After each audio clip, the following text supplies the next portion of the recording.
Yongpil lalu mengejar Samdal. Dari perjalanannya kemari, Yongpil selalu memikirkan ada sesuatu yang membuatnya bingung. Mengapa Samdal malu kepadanya? Dalam kasus yang menimpa Samdal, Samdal sama sekali tidak bersalah. Justru mantan kekasih Samdal, si Chunggi, yang melakukan perselingkuhan. Dan Samdal adalah korban. Jadi Samdal tidak perlu malu kepadanya. 너는 피해자라고. 피해자는 쪽팔린 거 아니잖아. Lalu Samdal bertanya, mengapa Yongpil peduli kepadanya? Mengapa Yongpil mengurusi jika dirinya masih berkencan dengan tukang selingkuh? Yongpil lalu berkata, jika ia adalah teman Samdal dan ia orang yang mengenal Samdal dengan baik. Yongpil juga mengingatkan jika ia adalah mantan Samdal. Samdal tahu, makanya menurutnya ini semua memalukan baginya. 쪽팔리다고.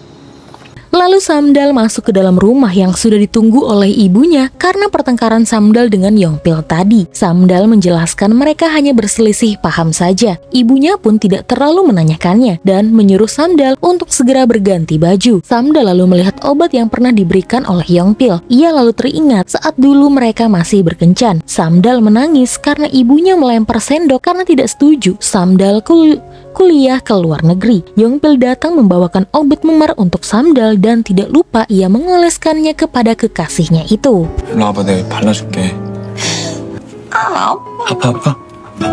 Sampai pagi pun Samdal masih terngiang-ngiang dengan perkataan Yongpil jika ia adalah mantan kekasihnya. Jindal dan Hedal sudah mengingatkan kepada Samdal untuk tidak dekat-dekat dengan Yongpil lagi dan Samdal malah perang rumput laut bersamanya. Pasti semua penduduk desa bakalan menggosipkan Samdal dan Yongpil, paling tidak selama 1 bulan ke depan. Hedal berkata seharusnya Samdal tidak berbohong kepada Yongpil. Mengapa juga Samdal bisa-bisanya berbohong? Apa karena Samdal masih menyukai mantannya itu? Jindal lalu menyuruh Samdal untuk tidak keluar rumah agar Samdal tidak semakin membuat malu dirinya sendiri. Saat itu, Ibu Ko menyuruh putri sulungnya untuk pergi bekerja. Ia memberikan tongkat lampu lalu lintas dan segera menyuruh putrinya itu pergi ke desa sebelah. Sementara itu, saat Ibu Ko dan suaminya mau pergi keluar, tiba-tiba ayah Yongpil melajukan mobilnya sehingga membuat debu berterbangan mengenai mereka berdua. Rupanya ayah Yongpil, Pak Chok Sangte, tidak menyukai orang tua Samdal. Entah apa masalah di antara kedua orang tua tersebut.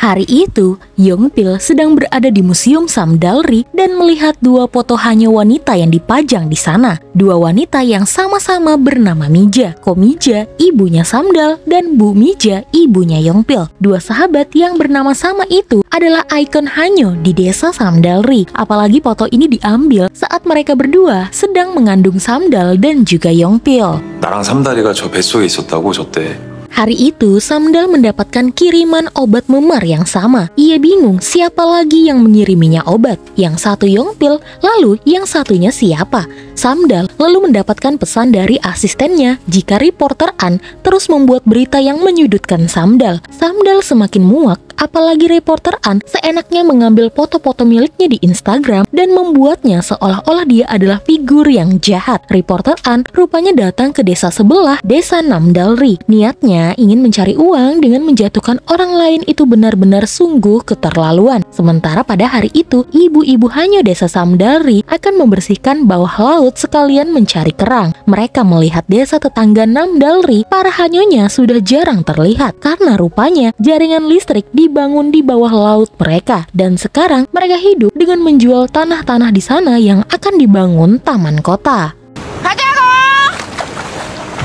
Pembangunan taman di desa Namdalri dilakukan oleh grup AS yang diketuai oleh John Dayong, mantan suami Jindal. Saat acara pembukaan pembangunan, John Dayong melakukan kesalahan yang memalukan. Ia terjatuh saat ketakutan melihat hadiah teripang dari warga Namdalri.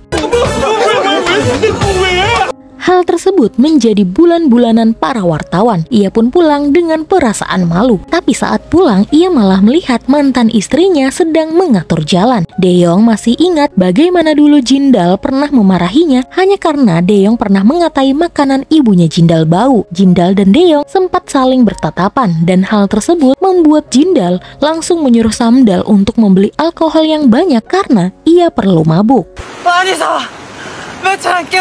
Saat Samdal membeli minuman, Samdal melihat Sangdo mengendarai mobil Lambo yang sangat langka. Awalnya Samdal menyuruh Sangdo yang ia kira masih anak miskin ini untuk tidak dekat-dekat dengan mobil mahal itu karena takut lecet dan ia tidak punya uang untuk merawat mobil tersebut. Namun rupanya Samdal salah. Mobil Lambo edisi terbatas itu milik Sangdo, si anak miskin yang bahkan tidak bisa berkuliah. Ini semua karena Sangdo sukses membuka restoran. Makanya ia bisa membeli mobil yang sekarang bisa membawa Samdal pergi mengelilingi Samdalri.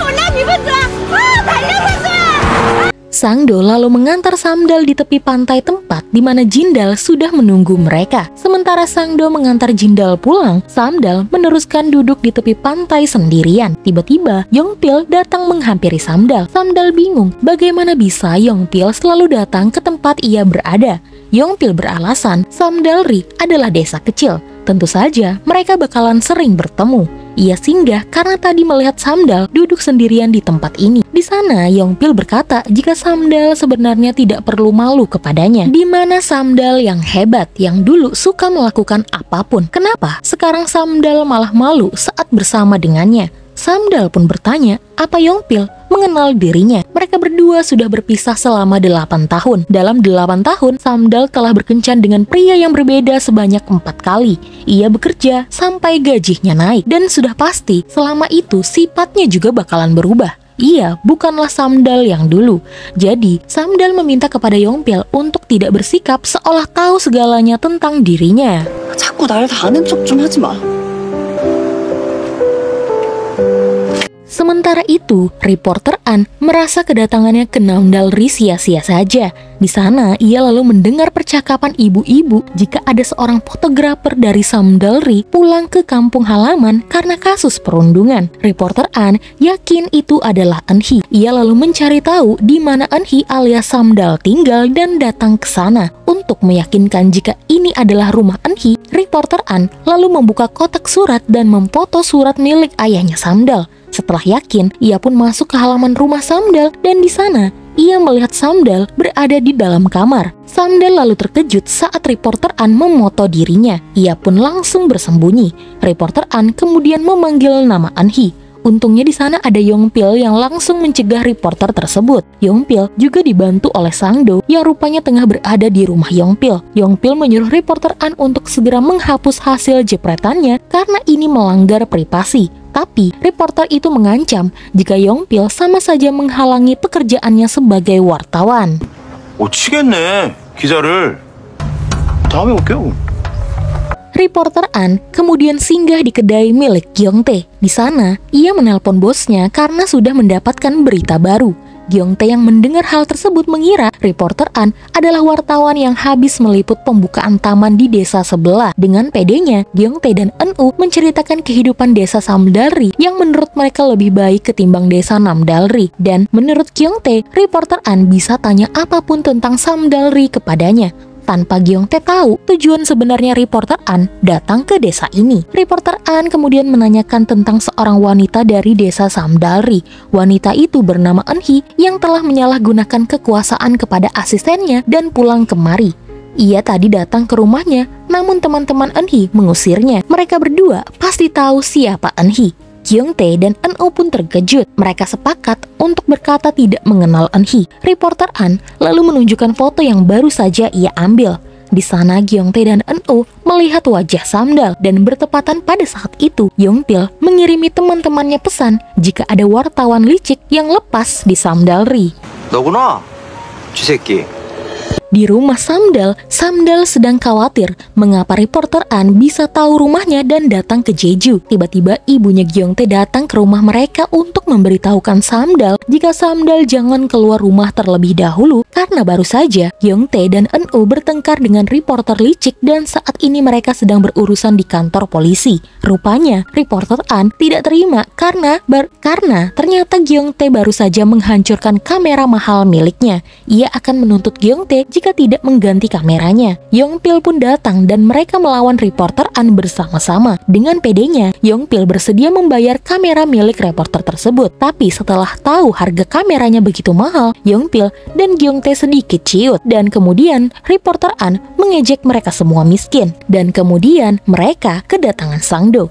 Gaya Sangdo yang biasa-biasa saja membuat reporter An semakin tertawa. Padahal Sangdo sedang membawa uang 8 juta untuk membayar kamera milik reporter An.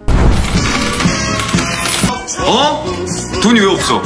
Sementara pada saat itu, Samdal tidak nyaman karena mendengar Gyeongtae dan Eun-woo di kantor polisi karena dirinya. Ia pun pergi menyusul ke sana dan kaget melihat Sangdo dan Yongpil juga ada di sana. Lalu, Samdal melihat dari luar dan mendengar apa yang mereka bicarakan. Reporter An tidak terima diperlakukan seperti ini. Teman-teman Eun-hee tidak ada satupun yang bermoral. Padahal teman mereka, Eun-hee, melakukan perundungan. Gyeongtae langsung berteriak. Beraninya, reporter itu menjelek-jelekan Samdal. Padahal Samdal tidak bersalah. Justru reporter An yang terus membuat berita palsu dan menyudutkan Samdal. Di desa ini, Samdal terkenal sebagai anak yang pintar. Ia selalu bekerja keras sampai ia sukses. Dia sangat berbeda dengan orang malas seperti dirinya. Reporter An lalu mengancam jika pria-pria ini adalah pemuja Eun-hee. Ia akan membuat sebuah berita jika Eun-hee kabur ke Jeju setelah semena-mena dan meminta teman-temannya menghancurkan kamera miliknya.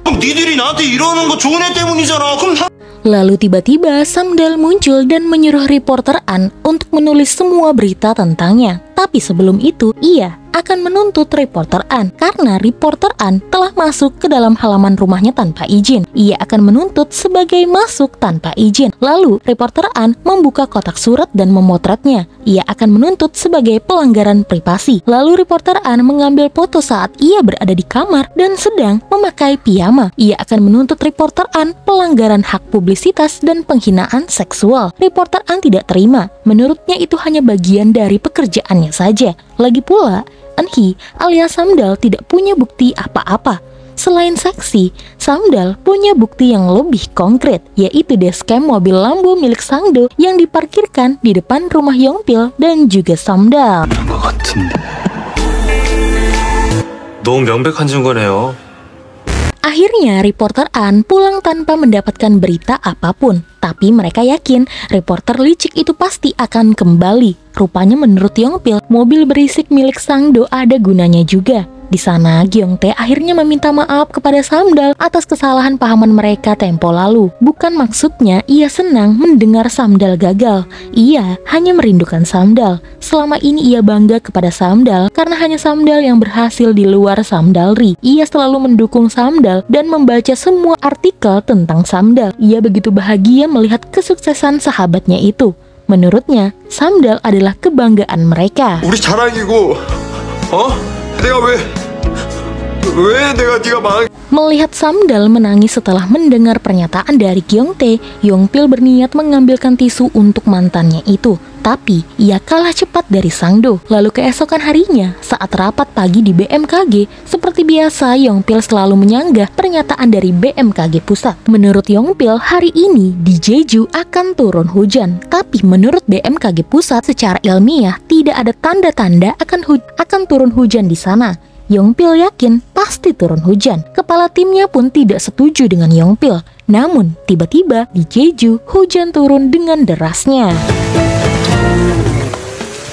Kamera monitor yang ada di kantor BMKG memperlihatkan jika Samdal ada di tepi pantai dan sedang kehujanan.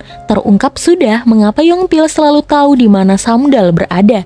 Dari kejauhan, ia selalu memperhatikan mantan kekasihnya itu. Yongpil berniat membawakan Samdal payung, namun aksinya terhenti saat ia melihat kedatangan Sangdo yang membawakan payung untuk Samdal. Yongpil ingat jika dulu Sangdo pernah berkata jika ia sangat menyukai Samdal. Ia ingin sekali mengutarakan perasaannya, namun tidak jadi melakukannya saat mendengar Samdal dan Yongpil telah berkencan. Makanya, saat mendengar Samdal kembali ke Samdalri, Sangdo begitu antusias dan ia berniat mengutarakan perasaannya. Samdo,